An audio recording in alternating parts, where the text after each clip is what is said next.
लोकतंत्र सुरक्षा पार्टी के सुप्रीमो एवं पूर्व लोकसभा सांसद राजकुमार सैनी ने कल ही 32 राजनीतिक संगठनों के साथ मिलकर इंडिया गठबंधन को अपना समर्थन दिया है। पत्रकारों से बातचीत करते हुए राजकुमार सैनी बोले, मैंने कांग्रेस को समर्थन नहीं, इंडिया गठबंधन को समर्थन दिया है। उन्होंने कहा कि हमने अपनी पार्टी का विलय नहीं किया है, बल्कि इंडिया गठबंधन को सिर्फ समर्थन दिया है। इंडिया गठबंधन को समर्थन देने का कारण बताते हुए कहा कि जिन मुद्दों को लेकर मैंने लड़ाई लड़ी थी, उसी मुद्दे को राहुल गांधी उठा रहे हैं, इसलिए उनको समर्थन दिया है।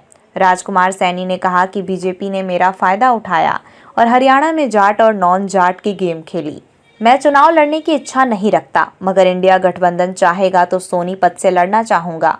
कांग्रेस का अलग अलग गुटों में बंटे होने के सवाल पर राजकुमार सैनी ने कहा कि हरियाणा में कांग्रेस बंटी है या नहीं, ये मुझे नहीं मालूम, मगर मैं फेविकोल बनकर काम करूंगा। मैं सबसे कहूंगा कि सब एक साथ हो जाएं। उन्होंने बताया, मैंने समर्थन इसलिए भी दिया है कि अलग अलग लड़ने से कोई फायदा नहीं, सभी एक साथ मिलकर लड़ाई लड़ें और भाजपा सरकार को हराने का काम करें। मैं आपके सामने ये स्पष्ट करना चाहूंगा कि ना तो मेरी किसी ब्राह्मण से या जाट से या किसी ठाकुर से कोई किसी तरह का आज तक कोई शब्द जाति को लेकर के नहीं है। हाँ, मैंने अंधविश्वास के खिलाफ जो हमारे महापुरुषों ने, कबीरदास ने, गुरु नानक देव ने, संविधान के रचयिता अम्बेडकर ने, फूले साहब ने, जो सब महापुरुषों ने वर्णन किया। दूसरी बात कि राजकुमार सैनी ओबीसी की पैरवाई क्यों कर रहा है, इसे बदनाम कर दिया जाए। मैं 100% आरक्षण का पक्षधर हूं।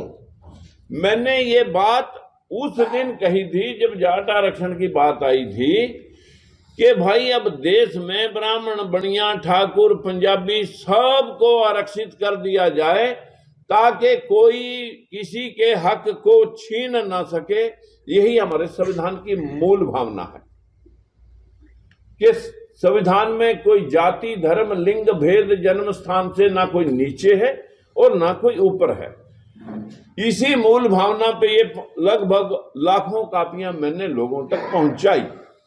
बताइए, इसमें मैंने कौन सी जाति का विरोध किया? अंधविश्वास का विरोध किया तो कुछ लोगों ने कहा ब्राह्मण विरोधी। कि जब मैंने इनकी बैकवर्ड की पैरवाई के हिस्से की बात की तो एक समाज ने कहा कि ये जो है ना जाट विरोधी। भाई, ना मैं जाट विरोधी, ना ब्राह्मण विरोधी, ना मैं बढ़िया विरोधी, मैं तो सबके हक का पक्षधर हूं। किसी की भावना को हर्ट करने का ना मेरा कभी मंसूबा रहा और ना मैंने कभी ये शब्द बोले जो मेरे पर आरोप लगाए। लेकिन सच कहना इस देश में सबसे बड़ा मुश्किल है। मेरे साथ तो भाई मुर्गे वाला काम हुआ है, जो सबको जगाता है, बस उसकी गर्दन पर शाम को छुरी फेर देते हैं लोग।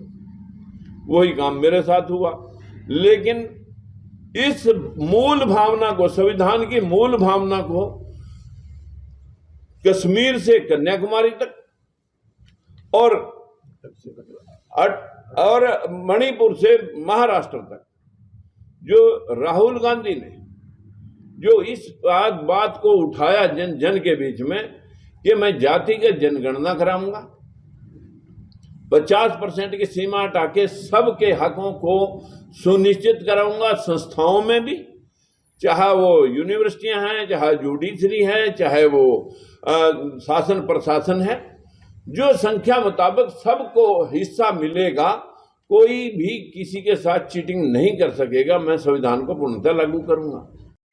जिनमें 32 दलों ने तो कल जाके मेरे साथ कांग्रेस का समर्थन इसलिए किया कि जब राहुल, कांग्रेस पार्टी आज उस बात की पक्षधर है और हम भी वही बात कह रहे हैं कि सबके हक सबको मिलने चाहिए, तो फिर क्यों हम अलग अलग मंचों पे खड़े होकर के जनता को कष्ट दें? हम इकट्ठे होकर के एक ही मंच से इस बात को उठा करके इस पाखंडी सरकार को हटाएं जो झूठ पे झूठ बोली जा रही है।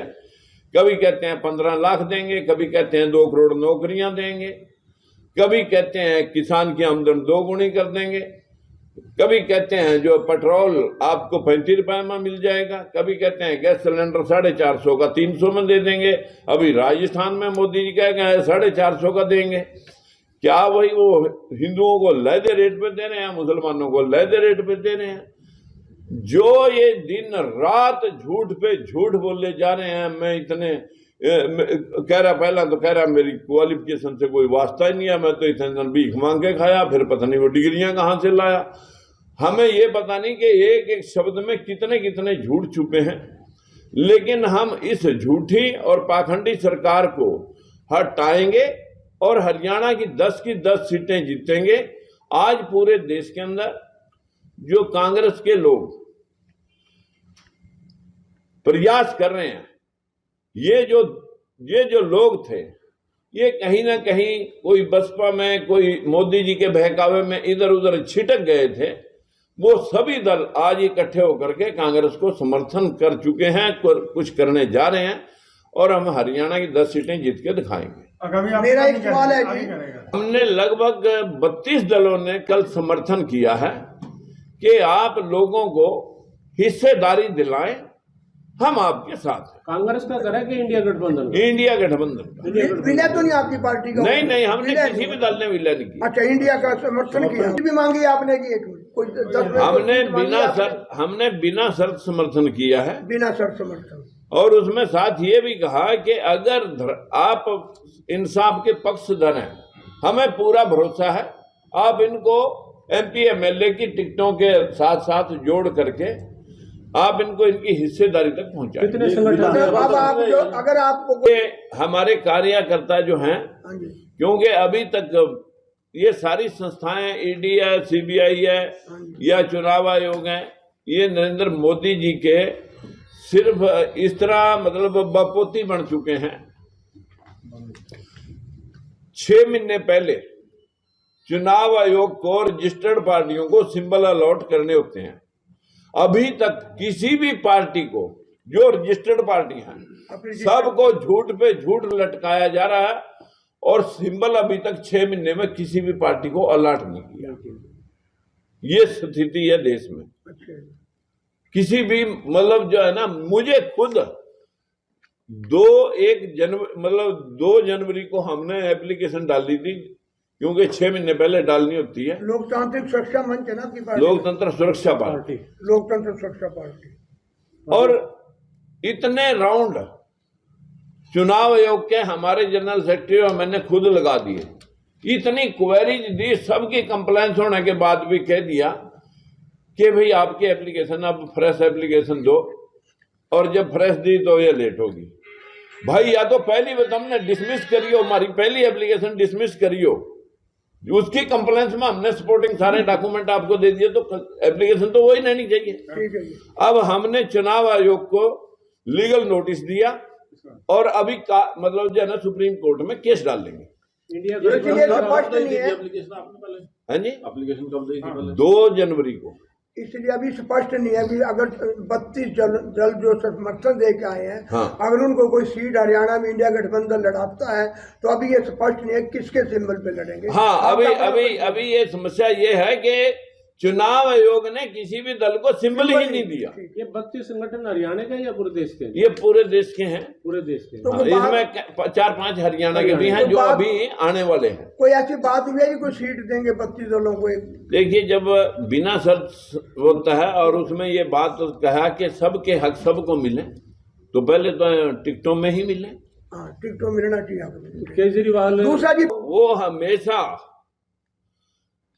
सच बोलने वाले को गुनाहगार ठहराया जाता है। ये इस देश का दस्तूर रहा है, इस दुनिया का, देश का नहीं, दुनिया का दस्तूर रहा है। चाहे इसमें सोक्रेटिस हैं, चाहे ईसा मसीह हैं, सबको फांसियों पर टांग दिया लोगों ने। सर, कुछ क्षेत्र से प्रचार करेंगे इंडिया गठबंधन के उम्मीदवार के लिए, कब शुरू करेंगे आप? देखिए, मैं इन 32 दलों का कन्वीनर बना करके रजिस्टर्ड पार्टियों का गठबंधन, जिसका कन्वीनर राजकुमार सैनी, और रिकॉग्नाइज्ड पार्टियों का कन्वीनर कांग्रेस पार्टी के नेता राहुल गांधी, और दोनों गठबंधनों का एक गठबंधन पूरे देश में एक धमाका लाएगा। अभी सैकड़ों दल और ज्वाइन कराऊंगा।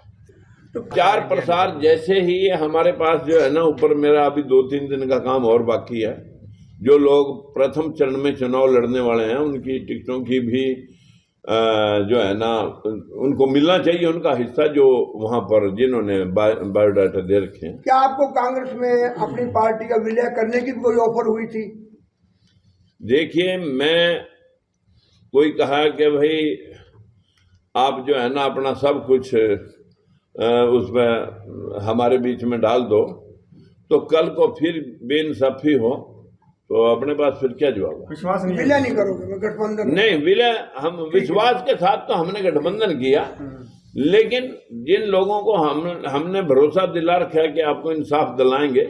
राहुल तो गांधी ने बिल्कुल जो मुद्दे उठाए हैं भारत जोड़ो यात्रा के जरिए, बिल्कुल बस जो मतलब जो है ना राहुल गांधी ने जनता के बीच कहा कि हम सबका हिस्सा सबको देंगे जातिगत जनगणना करा के, उसी वजह से हमने ये सोचा कि अलग अलग मंच से नहीं एक ही मंच से काम हो। वो आपका ही घोषणा। हमने 8 साल पहले स्टार्ट किया था, वही बात आज राहुल गांधी कह रहे हैं।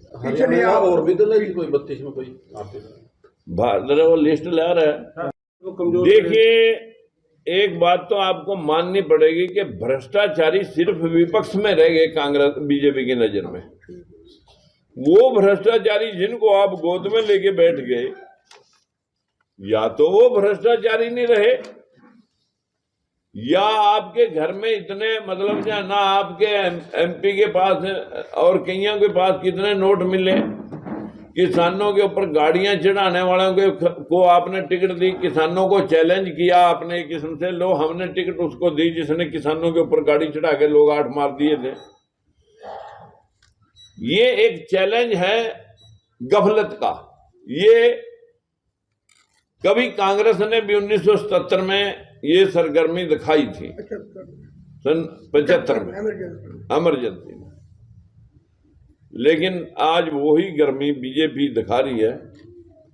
मुझे लगता है इन्हीं की तपिश इन्हीं को झुलस देगी। देश की कांग्रेस का कार्य किया गया, आपका क्या कहना है केजरीवाल की गिरफ्तारी के बारे में? देखिए, मैंने आपको कहा कि निरीक्षण तो डिपार्टमेंटों के पास है, सीबीआई के पास होगा या उसके ईडी के पास होगा, उसका खुलासा तो मेरे पास नहीं है। लेकिन क्या भ्रष्टाचारी सिर्फ विपक्ष के लोग रह गए? वो जो भ्रष्टाचारी आप इस लिस्ट में जो इलेक्ट्रोल बॉन्ड खरीदने वाले, आज कांग्रेस का खाता सीज है, क्या कांग्रेस का खाता सीज करना ही ये रोकना नहीं है प्रजातंत्र को कि ये लोग नॉमिनेशन भी ना कर सकें? और जो 8415 करोड़ रुपये कल्ले बीजेपी वाले इलेक्ट्रोल बॉन्ड के लेके, जो 4 दिन पहले सीबीआई छापे मारती है और उसके फौरन बाद उससे हफ्ते के अंदर अंदर उससे वसूली होती है 500 300 करोड़ की। ये है भ्रष्टाचार तो असली। अगर समर्थन करेंगे चुनाव, क्यों नहीं लड़ूंगा? लोकसभा का बिल्कुल लड़ूंगा। तो सीट भी कोई चॉइस है आपकी सर? देखिए, मैं कुरुक्षेत्र लड़ता था, अब वो तो उनके गठबंधन में पहले चली गई। अब उसके बाद सोचा जाएगा कि लड़ना है नहीं लड़ना है, और अगर लड़ना पड़ा तो मैं सोनीपत लड़ूंगा।